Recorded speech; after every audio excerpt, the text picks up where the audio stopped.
जहां कृष्ण है और जहां अर्जुन जैसा समर्पित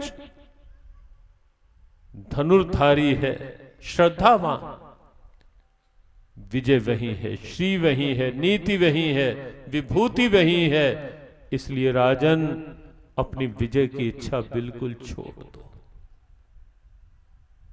विजय तो वही अर्जुन जानता था, और इसीलिए अर्जुन ने सोचा कि जिसके हाथ में पूरे त्रैलोक्य की लगाम है, सारी दुनिया की लगाम तो इसी के हाथ में है, क्यों ना मैं अपनी लगाम भी इसे ही थमाकर निश्चिंत हो जाऊं। जीवन जीने का गृहस्थ आश्रम में बहुत सरल सरस सूत्र है कि जिसके हाथ में दुनिया की डोर है, अपने जीवन की डोर भी उसी के हाथ में सौंप दो। जो सारी दुनिया को चला रहा है, विश्वास करो वो मेरे जीवन को भी चलाएगा, चला वही रहा है। तो व्यर्थ का अहम बीच में हम ले आते हैं, व्यर्थ का अहम, चला तो वही रहा है।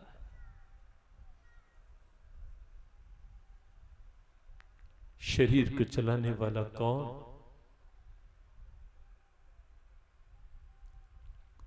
कौन चला रहा है? केवल वही, केवल वही। कितना गजब का सिस्टम है शरीर का। हम अंदर कहीं लीवर है, कहीं गॉल ब्लैडर है, कहीं कुछ है, कहीं कुछ है, छोटे छोटे अंग और उनके साथ जुड़ी हुई सैकड़ों सैकड़ों नसें, हर अंग के साथ इतनी बारीक नाड़ियां दिमाग की।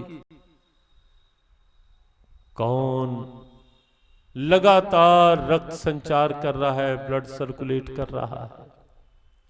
जरा सा एक नाड़ी में ब्लड सर्कुलेशन रुक जाए, वहीं पीड़ा शुरू हो जाती है। और कहीं मुख्य अंगों में, हार्ट में रुक जाए तो हार्ट अटैक वाली ब्लॉकेज जो है, क्या है कि बीच में कुछ आ गया। जिन हार्ट हृदय की धमनियों में से रक्त निकलना था, वहां कुछ कचरा जम गया अंदर, रक्त का संचार बंद हो गया, और हार्ट के माध्यम से आगे के पूरे शरीर में जाना था रक्त। ये गाड़ियां जो बनी है, सिस्टम शरीर का ही देखकर गाड़ियां बनाई गई है। गाड़ियों में भी आप वही सिस्टम पाओगे कि कहीं तेल डलता है, फिल्टर होता है, उसमें फिल्टराइजेशन होकर तेल शुद्ध होकर इंजन में पहुंचता है। इंजन के द्वारा फिर आगे पहियों को और पूरी गाड़ी को वो संचालित करता है। पूरा बॉडी स्ट्रक्चर को देखकर ही ये आगे सारे काम हुए। रक्त बनता कहां है? प्योरीफाई होता है फेफड़ों के साथ लग करके, और उसके बाद हार्ट को मिलता है, और हार्ट इंजन का काम करके जो पंपिंग करता है, आगे पंपिंग करके अंग अंग तक, नस नस तक उस रक्त को पहुंचाता है, और शरीर की गाड़ी चलती है। कभी सोचा अंदर कौन है? कभी सोचा कि जब हम गहरी नींद में होते हैं, कौन सारा सिस्टम चला रहा होता है अंदर का? कौन है? चला तो वही रहा है। तो बिना मतलब की मैं, अहम, ईगो इंसान ले कहीं भी नहीं। अर्थ ईगो का जीवन में कहीं भी नहीं। मैं तो कहीं है ही नहीं। पाठ तो एक ही है, जो कुछ है सो तू ही है, तू ही है, तू ही है, जो कुछ है सो तू ही है, तू ही है, तू ही है, जो कुछ है सो तू ही है, तू ही है, तू ही है, जो कुछ है सो तू ही है, तू ही है, तू ही है, जो कुछ है सो तू ही है, जो कुछ है सो तू ही है, जो कुछ है सो तू ही है, तू ही तो। बस केवल 1-2 मिनट इसी भाव में मगन। तू ही तो,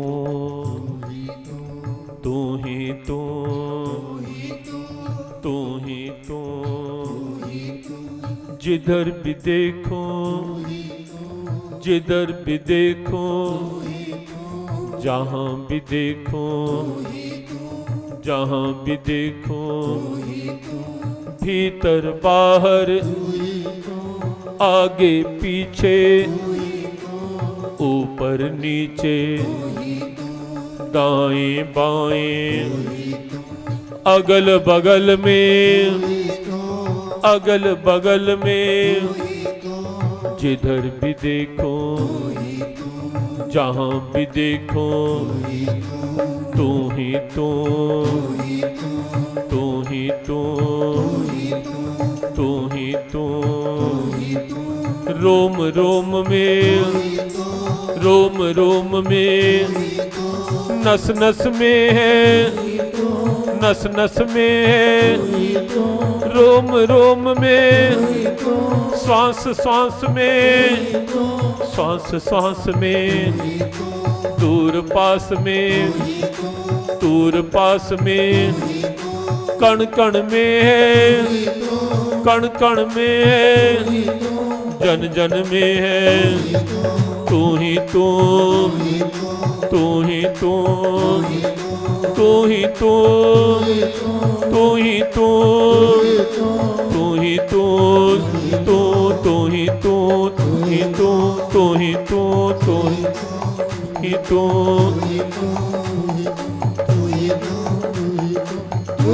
भाव से केवल 1-2 मिनट तू ही तू के इस भाव प्रवाह में बह जाने दे, अपने अहंकार को, अपनी ईगो को उमड़ने दे, रोम रोम से ईश्वर को, तू ही तू, तू ही तू, चारों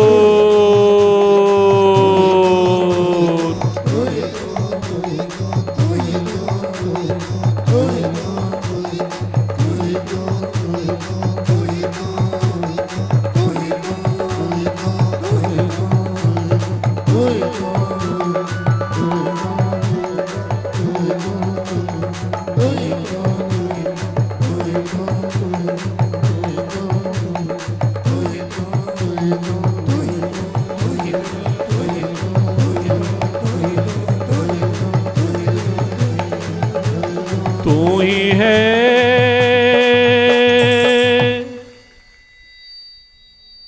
तू ही है,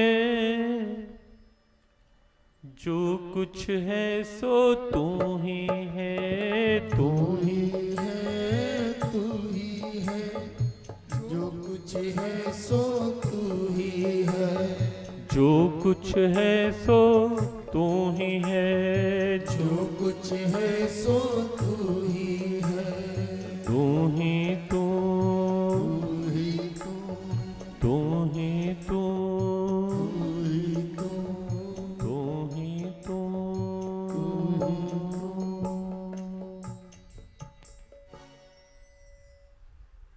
जिसके हाथ में सब कुछ है, सारी दुनिया की लगाम, अपनी जीवन की डोर भी उसी को थमा दो, निश्चिंतता का एकमात्र सूत्र।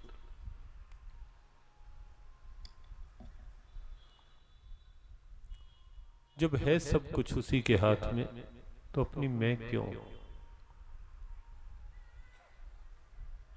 काम करो, पुरुषार्थ करो, कहीं भी मनाही नहीं पुरुषार्थ में, कहीं भी आपत्ति नहीं पुरुषार्थ में, कहीं कठिनाई नहीं। गीता में कहीं नहीं गोविंद ने कहा कि कर्म के प्रति लापरवाही बरतो, कर्म के प्रति कोताही गीता में कहीं नहीं आया। प्रमाद को गीता ने शत्रु माना है, आलस्य जीव का शत्रु।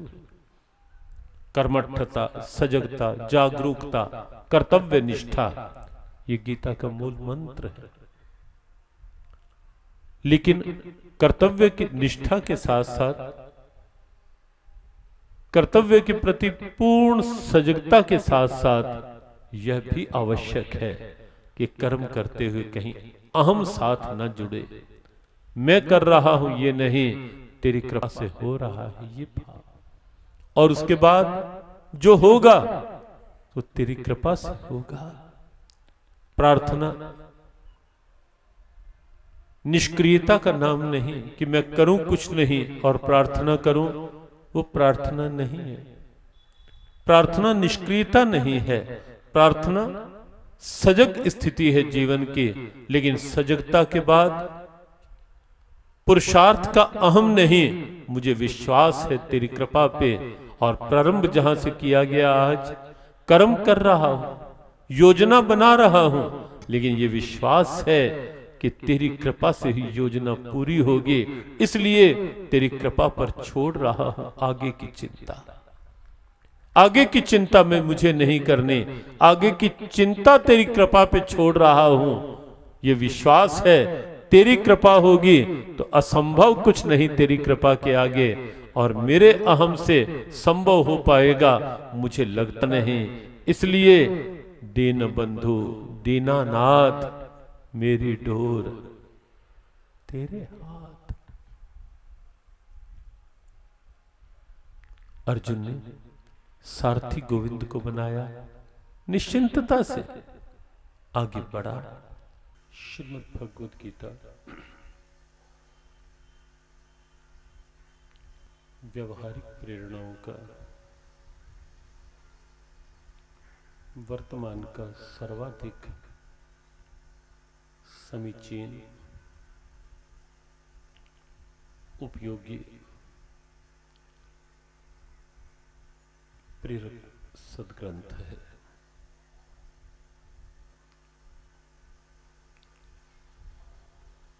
हमें ऐसा लगता है कि वर्तमान में इस ग्रंथ की प्रेरणाओं के मेरे राष्ट्र को तो आवश्यकता है ही है, समूचे विश्व को आवश्यकता है। जिस ढंग से वातावरण में तनाव, अशांति बढ़ रही है, जिस ढंग से दिन प्रतिदिन समस्याएं गंभीर रूप ले रही हैं, वो भले ही शारीरिक हो, मानसिक, पारिवारिक दुर्भाव के रूप में या बाह्य दृष्टि से भ्रष्टाचार, अत्याचार, लूटमार, अनीति, अराजकता, आतंक, ये सब ऐसे वातावरण का एक सशक्त, युक्ति युक्त समाधान श्रीमद् भगवद गीता में है। केवल पुस्तक नहीं है ये, केवल पाठ का ग्रंथ भी नहीं है ये, समस्याओं का समाधान है ये ग्रंथ। सब प्रकार की समस्याओं का समाधान। कल संकेत किया जा रहा था, अर्जुन एक प्रतिनिधि है,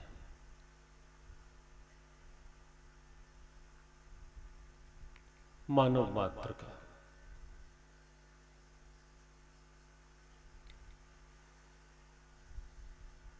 अर्जुन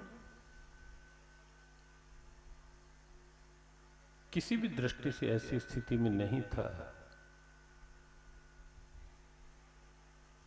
कि विषाद या कर्तव्य पलायन स्थिति उसके साथ हो। मानव मात्र के प्रतिनिधि के रूप में प्रस्तुत किया गया है अर्जुन को। क्या क्या समस्याएं हो सकती हैं, अर्जुन को वैसी स्थिति में ढाला गया। हमारे शास्त्रों में बहुत से प्रसंग ऐसे आते हैं जहां आगे की प्रेरणा के लिए कुछ ऐसा किया गया। वशिष्ठ जी महाराज ब्रह्मा जी के मानस पुत्र के रूप में जब इस धरा पर आए, स्वाभाविक ज्ञान, ओज, तेज के पुंज वशिष्ठ महाराज थे। स्वाभाविक तेज पुंज,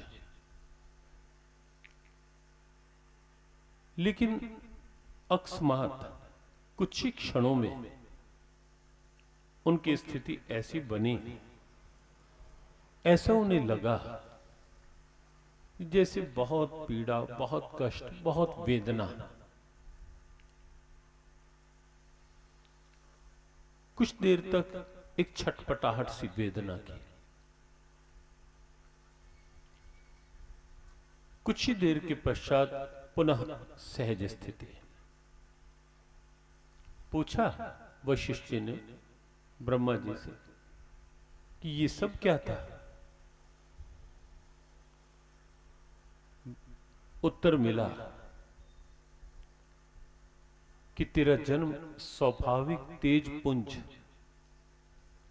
और आनंद पुंज के रूप में हुआ है, और यह जो स्थिति, ये तेरी स्वाभाविक स्थिति नहीं, ये तो इस स्थिति में ढाला गया इसलिए कि सृष्टि में जा रहे हो, समझ सको कि पीड़ा आने पर, कोई कष्ट आने पर स्थिति क्या होती है।